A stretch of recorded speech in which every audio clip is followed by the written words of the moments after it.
1 down, 3 to go. Grab your pencil and your paper. It's the obligatory PSU pregame show.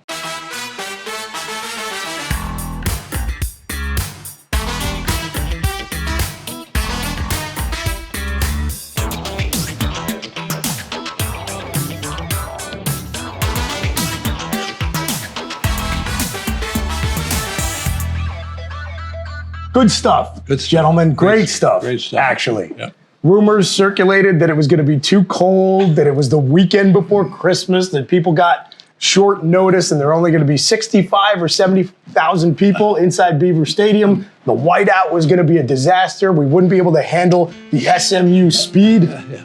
Mike the mailman, all of those turned out to be complete and total bullshit. Well, you know, I think Penn State Athletic Department owes you a lot of money because of the 30,000+ people who watch this, I think 10,000, you sold 10,000 tickets. What we kept saying last week, you got to be there, you got to be there. And it worked. Everyone was there. It was pretty full. I mean, I thought it was like 100 and some thousand, right? It was great. It was great. It looked great on TV. It sounded great. Yeah. SMU not prepared for the noise that crowd. It was loud. It was loud. The cold. Oh, the cold. That's true. We definitely had home field advantage. There's absolutely no doubt about that. You know, watching on TV, you could see that they were flustered, right? There were false starts, right? Timeouts, hands over ears kind of deals, right? So all those things add up. And on top of it, it's cold, it's windy. They're not built to win in an environment like that at all, and it showed. Yeah, and look, no shade to the ACC. No. The schedule they played, you knew that team had not been in a blender like they were about to enter in Beaver Stadium. And the thing that got me so amped up when I was in there, first of all, shouts to all the folks in the lower bowl who stood the entire game. I mean, I would stand for every game if I could. Took me back to my student section days. Great job by the crowd.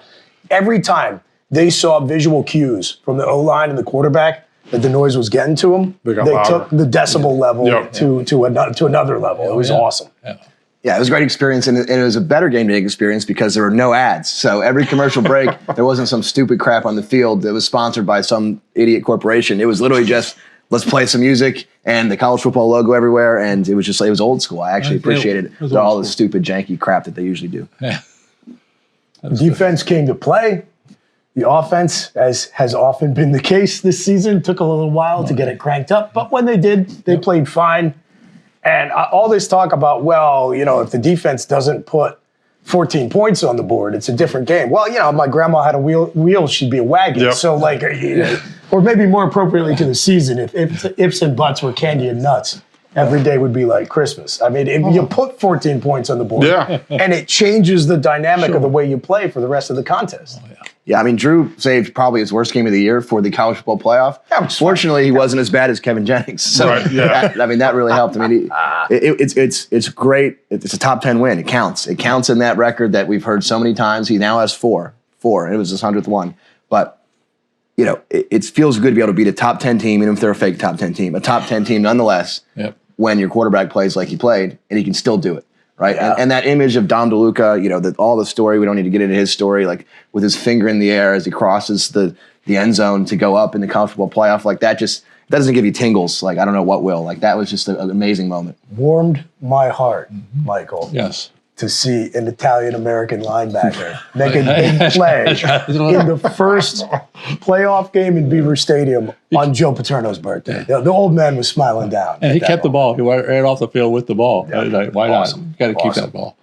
You only get one opportunity to do it right the first time. And Penn State, as a team and as a community, nailed it. Nailed it. And to the point you made earlier, Mike, I don't know about 10,000, but I want to thank everybody who listened to this past weekend's obligatory PSU podcast. It was our best performing episode ever. I thought we had a good discussion, guys. The three of us were on it talking about Bo Prabula. By the way, we need him because we saw Ethan Grunkmeyer for half a quarter. Yeah. Drew, please stay healthy. Yeah. But a complex question around his decision to move on. If you want to hear a conversation about that, wherever you get your podcasts. And I got some messages. You got some messages. I actually ran into some people downtown on Friday night before the game who told me that we basically shamed them into changing their plans and coming in. And I guarantee you, Absolutely. every single one of them is grateful that they did, Oh, yeah. because that is a moment we're going to keep and cherish forever in the Nittany Valley. With one chance to do it right, and we nailed it. Look, I mean, on one hand, we're the only playoff game that didn't sell out. On the other, I am blaming SMU entirely, right? They don't have, it was clear from this weekend that they don't actually have a coherent fan base. They just don't. And that's because they're a small school and they've been bad for 40 years. And it's been a program that was dead for a long time. Yeah. I mean, they shut down the State College Airport with a number of private planes, but yet it was like one of the lowest attended away showings of all, that we've seen all year. Yeah. I mean, they just didn't show up. And they didn't bring that horse. We didn't let them bring the horse. The pony didn't show up. The rumor is that the Beaver Stadium, the Penn State higher-ups denied their horse. That's nonsense. Oh, that's terrible. But he would have probably been diverted to Williamsport anyway. So. The cold might have also killed that horse. I don't know how little horses do in that kind of weather. But that'd have been great. Horses get cold. You're right. But I hardly saw any SMU people downtown. They flew in, they flew out, and the ones that showed up, good. Thanks for coming. Good, support your team. But they're clearly just like a rich NFL first type fan base, and all the shit they talked all week about how everyone's underestimating them was totally bogus. They're like Oregon. They're like a Portal Princess Oregon team, but like half rate, right? They need to up that a little bit if they want to get there. Yeah. Now, to salve the wound a little bit on the only playoff game that didn't sell out, still the biggest crowd of any of those four playoff games. Yeah. But since you brought it up, the quality of SMU, I thought maybe, guys, we could touch on before we hit the break. Just sort of, this is our first experience of the first weekend of the 12-team playoff. A lot of discourse about Indiana and SMU, but Tennessee kind of throwing a monkey wrench into the works there at the end. But the home teams go 4-0. All four games are basically blowouts. And there's some sense that, maybe we're seeing that 12 was too much. I think, Kev, you've said that on multiple occasions. Yep. And maybe the teams that got in shouldn't have been. I'm just going to give you boys a chance to sound off on what you thought about the first weekend and how you think the discussion of it is either hitting the mark or missing it. Well, it was helpful that Tennessee got blown out because all the Alabama yip-yappers all day about, and then finally an SEC team gets blown out by a Big Ten team.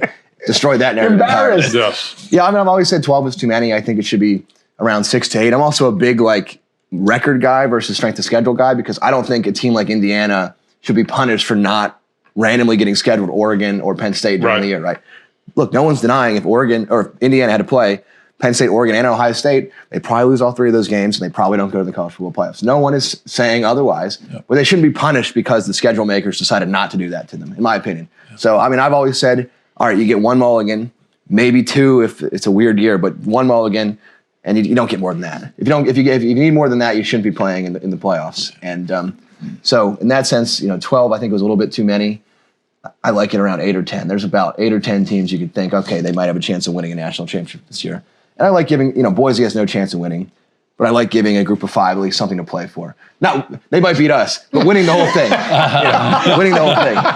But I don't know. It doesn't matter what we think. It's going to go to 16. All that matters is how many commercials they can sell on the television. So it's going to go to 16, and then who knows how big it's going to get from there. But is what it is. We still show up for the regular season, despite those games having much less meaning than they used to. We still watch it on TV so they can sell their ads. They don't care about anything else other than the fact that we're all suckers. I enjoyed all the games. I thought it was fun to watch. I like to watch college football, and it was fun. I know they're very mismatched, but that's the way it's set up right now. They'll have to change that. Sometimes you're going to have a mismatch. The game's just not going to go a certain way, but to see the pageantry of playoff football in these home venues, I thought was awesome. Yeah, it was fun. Like I said, Mike, the environment was great. Right? Even, the Notre Dame-Indiana game, right?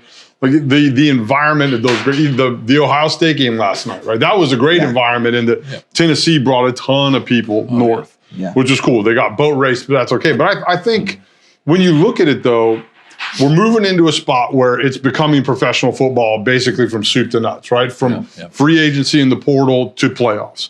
The NFL has a real schedule. They have real divisions. They have real conferences, right? It's not the Patriots' fault if the AFC East is bad.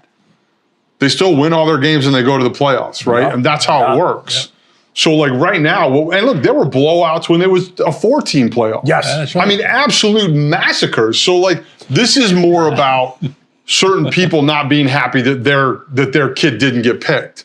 than anything else. Yeah. It's never going to be perfect, Right. right? It's never going to be great until you just say, hey, look, we're treating college football just like the NFL. Here's the eastern side, the west, north, south, however you want to divide it. And this is the set schedule. And these are the teams that are allowed to do it. This is what you're going to get. Yeah, and I'm fine with it. I love it. I have no problem with any of it. I mean, it's college football. it's fine. I just want to say one thing about Coach Frank. When he gets really happy, he's kind of lets his guard down in the press conferences, and he's at his best then. And he said something to the effect in the post game, like, I hope you guys enjoy this because we're one of the last real college football programs that exists in the country. Right. Mm-hmm. Kind of unintentionally or intentionally shitting on SMU for being a total portal team, and you saw what product they put on the field.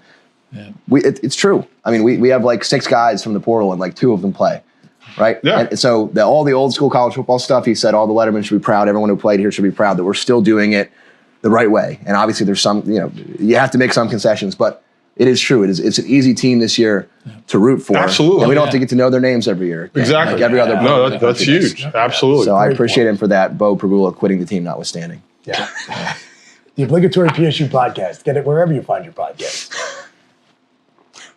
I do think, in terms of talking about expanding the playoff field, that it had the same effect for college football as expanding the playoffs has in professional sports. It made the regular season mean more to more fan bases for a longer period of time. And I think that's good. One thing I wish they would do, and to Kevin's point, they probably won't, is let this new expanded format breathe a little bit before they start tinkering with it. But I promise you, they will already be under the hood with Greg Sankey and the SEC and all the television networks trying to add more games and add more commercial breaks, and they're going to mess with it before we even really understand whether the change we made from 4 to 12 is good. Right. We'll be looking at 14 and changing the way we handle conference champions and seeding and everything else. So that is what it is. All I know is that we started this season talking about the dream of what it would be like to get a Beaver Stadium atmosphere matched up with the spectacle of a college football playoff game. Mm-hmm. And we talked about it, and the possibility coalesced as we got closer to the end of the season. And now we can look back and say, definitively, I think it was everything that we hoped it would be. No question. It was awesome. Mount Nittany, snow-capped Mount Nittany. The snow made it even better. Absolutely. It was just perfect. It was a perfect weekend. It really was. And I don't know. That's the only good thing about the expanded playoffs, in my opinion, was the opportunity to do what we just did. Yeah. And I just can't help but think about, like the young kid who started going to all these games and he started their streak and be like, we're going to have a guy that stays around for a decade, wins 100 games, and you get to go to the playoffs and win a home playoff game in front of everyone and get an extra game, play a 15, 16, 17 game season and win. Like, I don't know. I can't help but think about the journey to get here. Yep. Yeah. And they got there. And they got there. And it's not done yet. The path is there. Yes, sir. Yep. All the critics are like, Penn State is the easiest path to win the national championship. You are correct. And I do not care. We don't care. You do not slight us by saying that. We agree. Yeah. Yeah. These moments are fleeting, and that makes them special. And I've been saying all season long, we are in the good times right now. So let's let them roll and appreciate them while we're in them. We're going to take a break and then talk about Penn State's postseason home away from home, the Fiesta Bowl. Hi, everybody. Mike the Mailman with another edition of Trends to Treasure. This week we have Dallas at Philadelphia. Sorry, Chris. Dallas is 5-2 in the last 7 games. Come on! So the players, the Dallas Cowboys. Whoa! Sorry about that. These are just trends, Chris. Next up, we have Carolina at Tampa Bay. Tampa Bay is 0-6 the last 6 home games. The players, Carolina. Next up, we have LA Chargers at New England. LA is 1-5 in the last 6 games, so the players are New England Patriots. And last up this week, we have New York Jets at Buffalo. The Jets are 1-3 in the last 4 away games. The players, the Buffalo Bills. That's it for this week's Trends and Treasures. Remember, bet with your head and not with your heart. Go get them.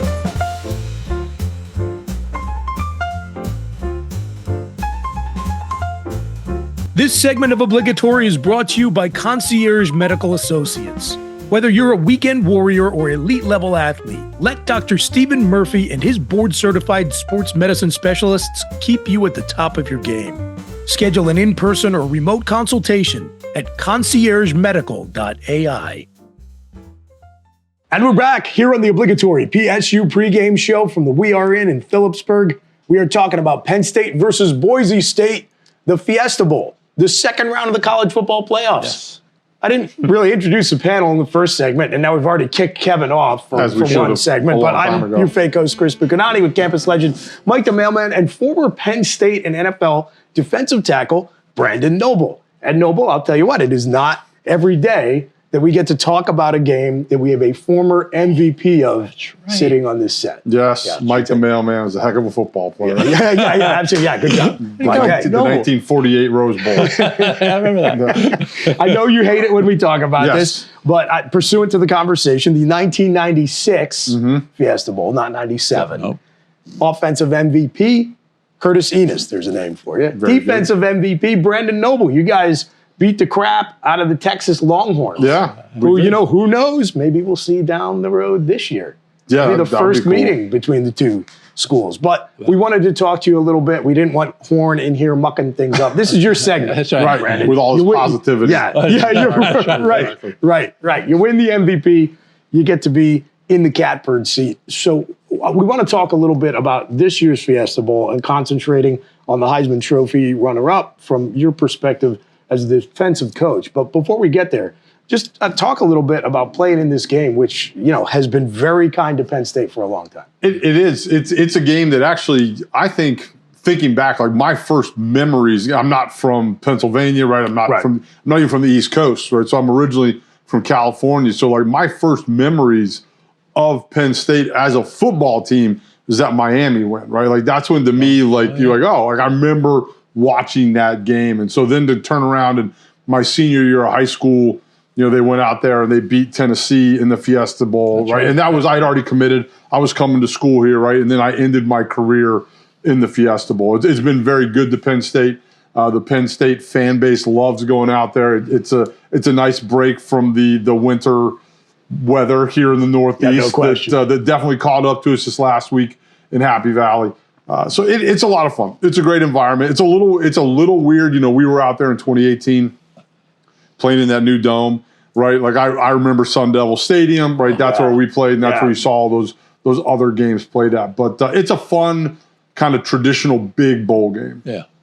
This may seem like a dumb question. I don't know, but it is something I always wondered about Penn State during the traditional bowl season.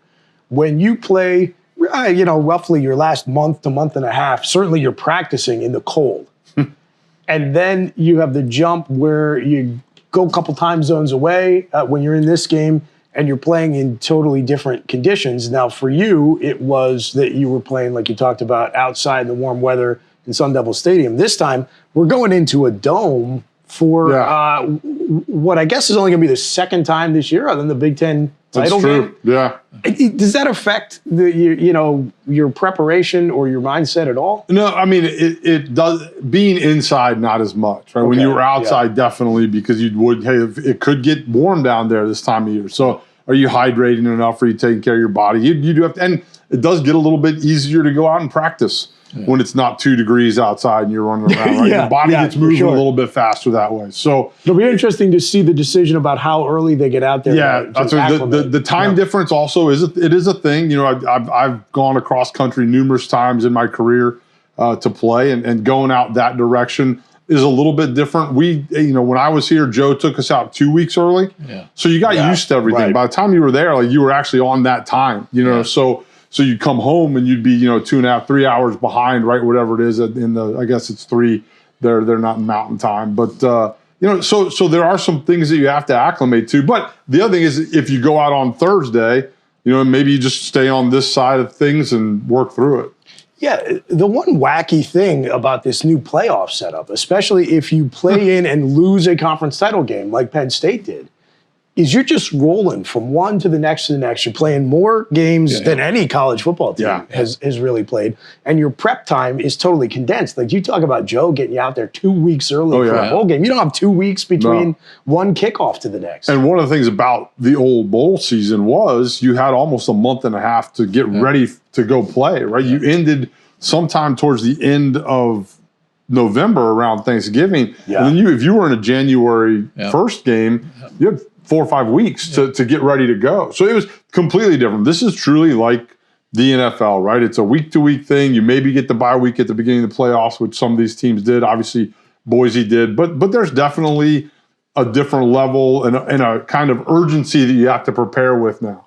So you don't cut back the practice sessions. You just go full throttle the whole. Well, I mean, that'll be an interesting look. These guys have played a lot of football. Some of these guys are getting to the point where they're surpassing the amount of football games they've ever played before. That's true. And so you do have to figure that out. And it's a challenge. They talk about it in the NFL, right? There is a rookie wall that you hit at week 10 or 11. And it doesn't matter who you are or where you're from, but it is a thing. And mentally and physically, you just kind of hit a wall. And so again, these guys, it's exciting. It's the playoffs. It's a little, so you have a little juice from that perspective, but you're beyond what you're used to at this point. So talking about being indoor on the fast track and talking about not having a lot of time to prepare for the opponent, let's talk about the guy everyone will be paying attention to, fans, players, and coaches, Heisman Trophy runner-up. If I had a vote, it would have been my number one on my ballot. That's the Boise running back, Ashton Jeanty. The dude's legit. Yeah. He's going to get his yards against even a great defense like Penn State has. Yeah, and you just really have to minimize it. And the thing that has to happen is they have to tackle him.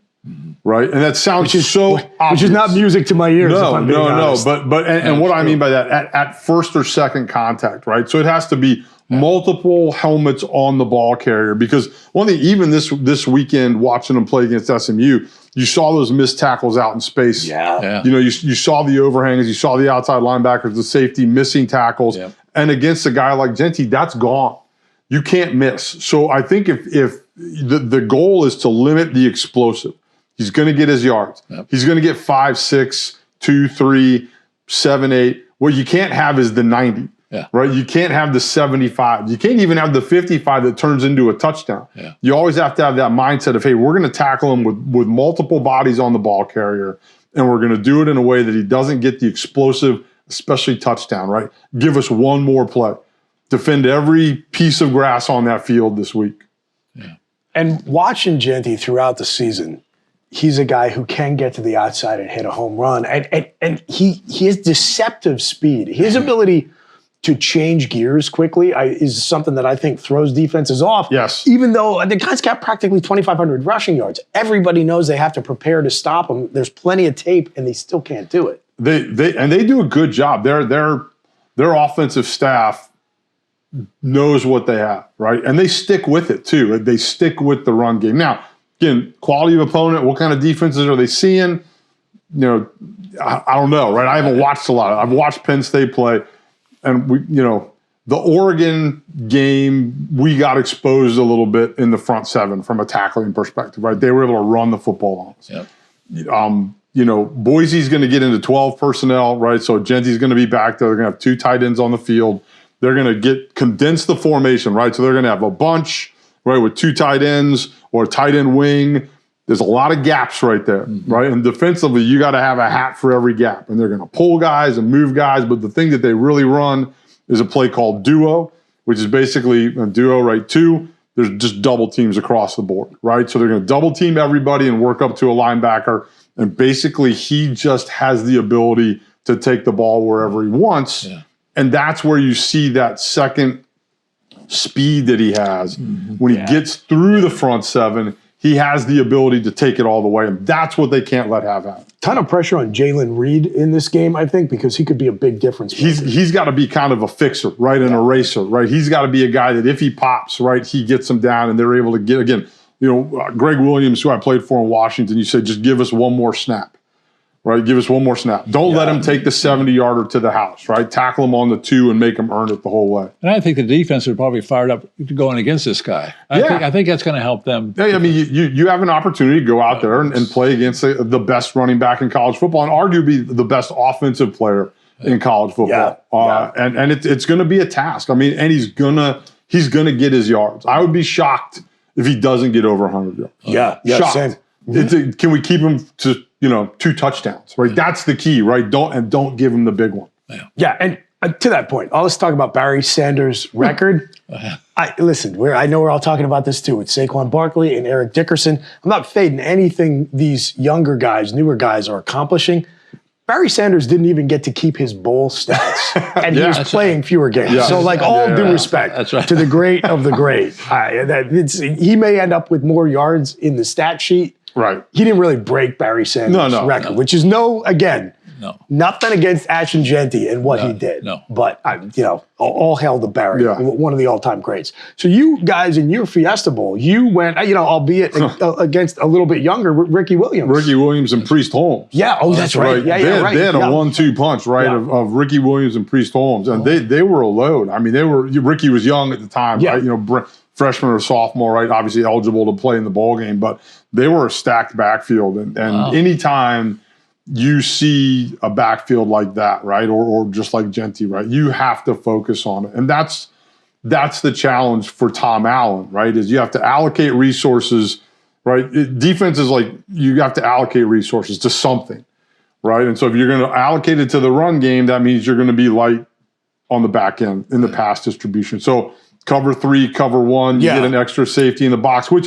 Tom Allen plays a lot of, right? Plays a lot of and has. And when we talked earlier in the year, I think it was Bowling Green or Kent State or something like that, threw for like 1,000 yards on us. They were running a bunch of crossing routes and stuff. But we were playing a lot of cover 1, a lot of man-to-man concepts. It's funny as I think about it, that Fiesta Bowl, it does kind of in many ways compare in terms of the offense you guys were facing versus Texas to what we'll see from Boise, in that you've got a great backfield in terms of the runners. And then, James Brown. James Brown. Not as fleet of foot as the actual James Brown. Like, Texas didn't have that potent passing attack.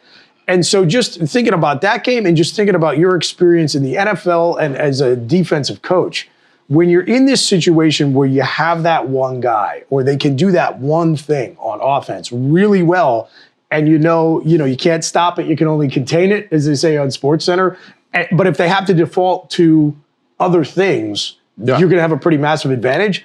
What do you do? What specifically can Penn State do to take advantage of that imbalance where the run is substantially more potent than the passing? I think you have to do exactly what we were just talking about. You have to get a safety down in the box, right? Jalen Reed has to be in the box. The safeties have to come down and play with an 8-man front at the end of the day. We're not great against the run. I mean, we're not. I think Oregon definitely showed us that. And again, but Oregon is an offense that you have to respect everything. Yeah. So a little different here, right? They got Madsen, who's their quarterback. He's very good at taking shots based off of play action, right? Yeah. If you take the run away, the play action becomes a little less effective. And I think that you got to put the game in his hands, right, and make him beat you. And if you do that, you should win. I'll tell you what else.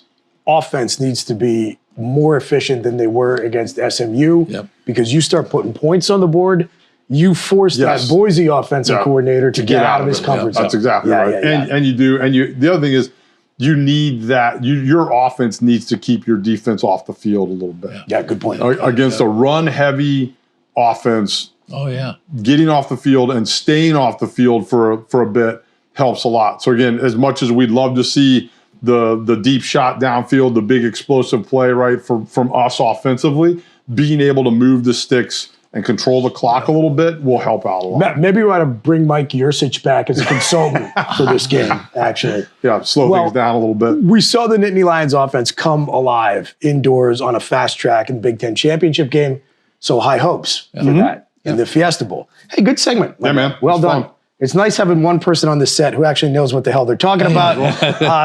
But we'll restore the imbalance by bringing Horn back for the next one. So we'll take a break and we'll be right back. Tim and Steve here from the Let's Talk Penn State podcast with a couple fun facts about Boise State. Cue the fight song. How about some alumni from Boise State? Turns out there's not that many. Brian Harsin, really all we could find. So we looked up some people from Idaho. We've got Lou Dobbs, Sarah Palin, Aaron Paul, and Sacagawea. The Broncos have a mascot named Buster. Buster Bronco is a person in a brown Bronco costume that has an open mouth. Ironically, Western Michigan also has a mascot named Buster Bronco, but theirs has a closed mouth. Is that ironically or coincidentally? We'll let you decide. How about some Citizens Bank game day buttons? We've never played Boise State. But each of us is undefeated in the Fiesta Bowl. Penn State 7-0, Boise State 3-0, a matchup of the undefeateds. Some of our past Fiesta Bowl buttons, we had a true road game against Arizona State. It was Level the Devils. We had PSU, the best of Fiesta. And last time we were there, Lions Fiesta, Huskies Siesta. This week, we would advocate for Break the Piñata.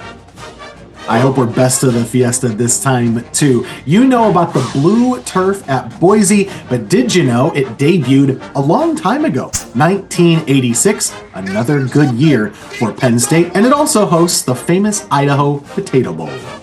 What do you think about this fight song, Tim? I say, great fight song.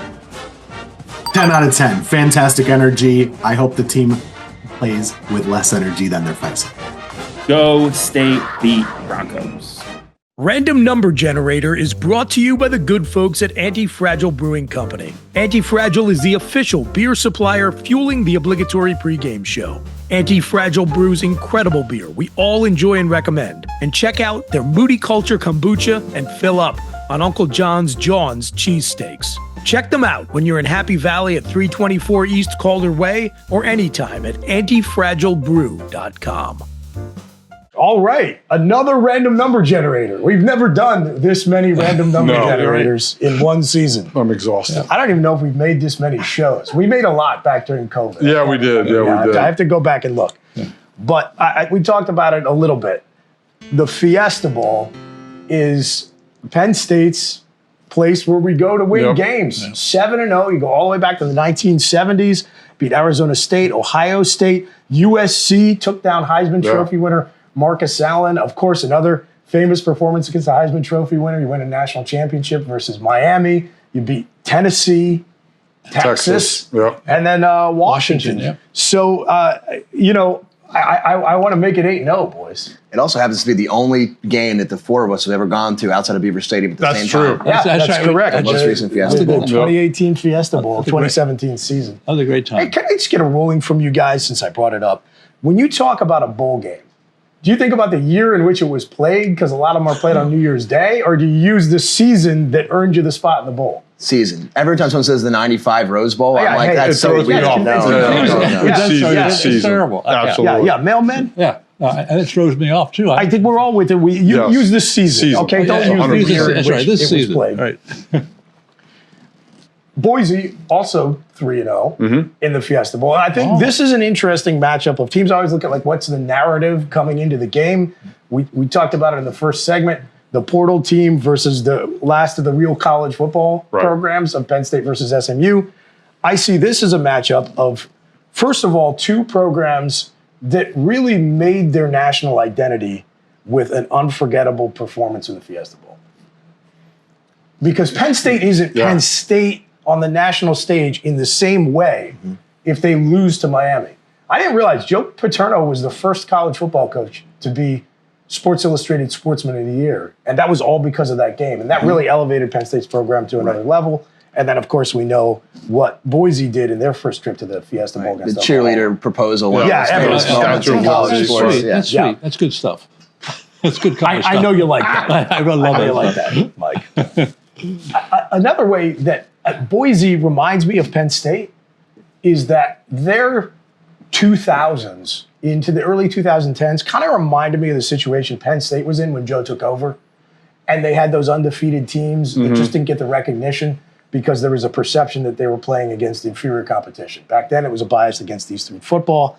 In the modern times, it was, conference the bias. Mountain West. And the view of that. So the only thing that makes me just a touch nervous about this game is this is their opportunity to break through and prove that bumping up against that glass ceiling all those years got them to this point, and now they're ready to go to the next level. So I do not want to be the team that leaves, enters 2025 with suddenly a blemished record in this game. Yeah. And that's a good way to look at it, and it is a little bit scary. This is the biggest game that they've probably played in, right? I mean, to an extent, it is for us too, in a long time, right? This group of guys hasn't played in a game this big.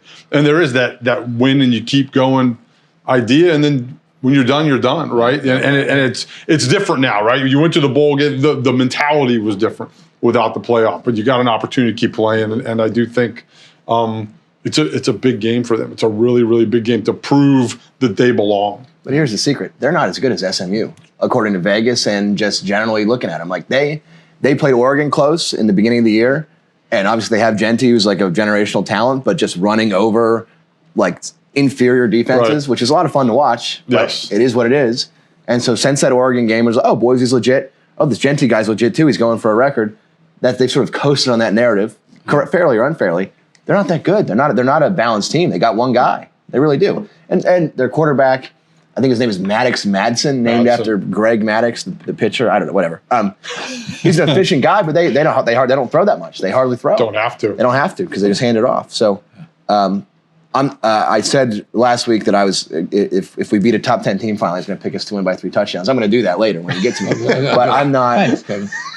The neutral field matters, and being in their time zone matters. It matters for something, but it's not even close to talent-wise. I mean, SMU is closer to us talent-wise. We just blew them out. Yeah. And you talk about that Oregon game. But by the way, welcome back. It's not the same doing the segment without you previously. So it's The magic of television. Yeah, I'm glad to have you back on set. If you go back to the beginning of the season, I don't know what was happening with Oregon. Maybe they were just trying to get all the pieces in place with some of the transfer portal additions. But they struggled with Idaho the week before that game. And Idaho's terrible. They are terrible. Yeah. And Oregon had a tough time with them at home. Now, we know they're one of the best teams in college football. So I don't know how much stock you can put in week 2 Oregon struggling against Boise State. You can't. I mean, it's 2 different seasons. Coming out of what is now considered camp, right? The first couple of weeks of the season, you're trying to figure out exactly who you are. Had a tough time with Bowling Green. That's exactly right. Right. You know what I mean? So I think that what happened earlier, right, is gone now. And Oregon is obviously kind of running along on all cylinders. And Boise is still Boise, right? They've coasted on that narrative. And Genty's good. Like, he's really good. He's the key. Why it's been such a great year in college football is like every team has struggled against inferior talent all year. Like, I mean, that wasn't the only Oregon team they've struggled against Wisconsin before we went to the Big Ten. I mean, Boise is, I guess, the only one that hasn't. They just were blown out these bums in their conference. But it is what it is. Like, before we randomly generate numbers, can I get a ruling from you on how you feel the Heisman race shook out? You okay with Travis Hunter over Ashton Genty? Sure. Yeah, I don't have a strong feeling about it. I mean, Hunter's I liked it. It was a unique situation. He's a unique player. He was not the best defensive player. He was not the best wide receiver, even close to it. But you add them together, and he plays 90% of the snaps. I mean, that's a really cool thing. And he plays 90% of the snaps at a very high level. So I'm fine with it. That's hard to do. The speech was interesting. Yeah. I'm questioning sort of the Colorado academic situation over there, but I'm glad he won. I'm glad as a defensive player won. It was cool, and I don't know. Everyone else had flaws. It's cool that Tyler Warner finished 7th. Yeah, it's great. Like, we haven't had someone get that high in a long time, so I'll take it. And someone voted him number 1. I want to find that person. Yeah, God bless him. Yeah. I love that. Yeah, like I said, if I had a ballot, I probably would have voted Genty number 1. And now I'm kind of regretting, Mike, that he didn't win the award because it would have been great to add another Heisman scalp to the trophy case for Penn State. But it is what it is. It is. All right. So we're going to randomly generate numbers for the Fiesta Bowl. It's the second round of the college football playoffs. It's Penn State versus Boise State. And Mike the mailman, let's start with you. Well, last week you asked me a question. What time of the game are you and Kevin relax? And I told you it's 3 minutes of the third quarter, right? Yeah, and I was relaxed completely before halftime, actually. I'm getting the same sense here. 3 minutes of 3 minutes into the third quarter. Yeah, and I still like Penn State to win probably like 13 or 14 points. And we talked about the talent level. There's no question the talent belongs to Penn State. But once again, they're college kids. They have to perform. That's the key. You have to do what you're supposed to do. And the linebackers, they look really good yesterday. Well, they get the ball thrown right to them. I don't know. That's other than that. What?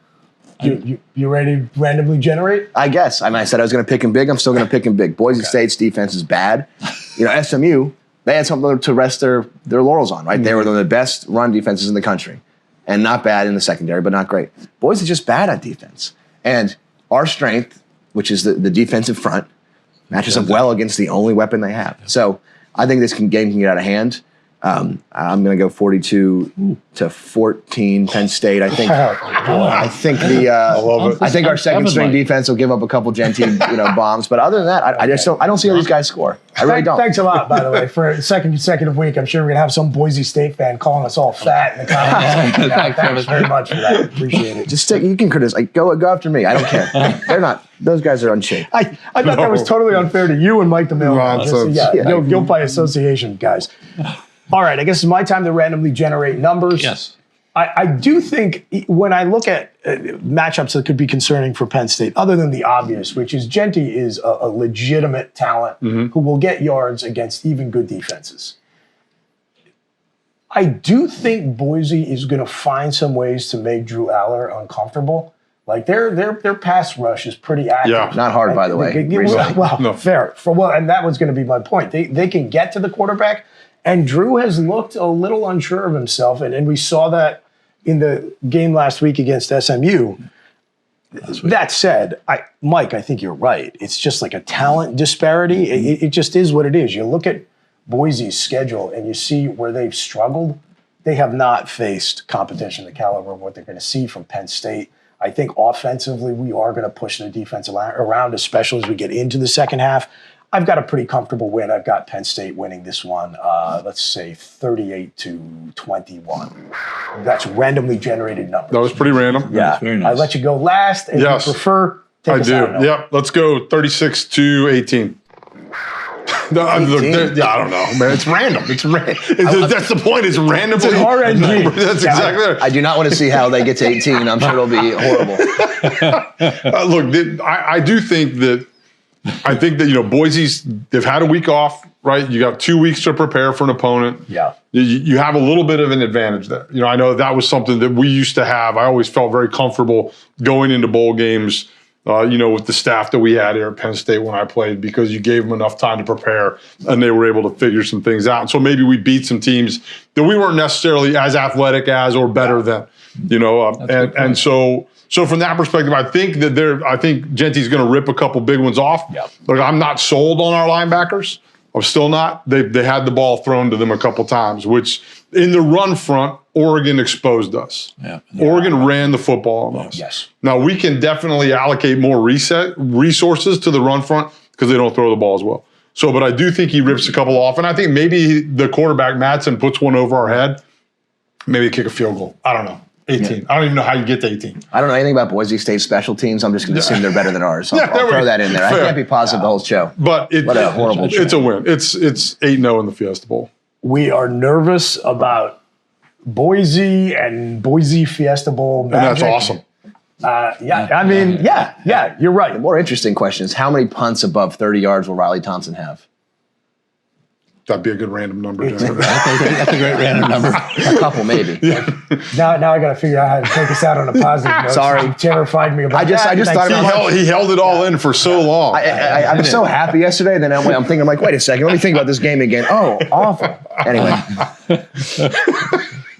7-0 in the Fiesta Bowl, about to be 8-0. We're feeling pretty good. We want to be back here talking to you good folks again next week. Thanks for being with us throughout the season. I hope you have a wonderful new year and a great start to 2025. I hope the Nittany Lions win the second of 4 they need to cap off this national championship run. And if you're not going to the game, if you're in the area, come up and watch it here at the We Are In. Until we talk to you next, take care of yourselves and each other. Have a happy new year. Let's go State. Beat Boise. We are. We're not going to need the punt, right, Mike the Mailman? That's it. The answer is 0 because we have 0 punts. Oh, 0 punts. Yeah. No punts. Right. You can run the ball. Bye-bye, everybody. You can do that all the time. You can do that.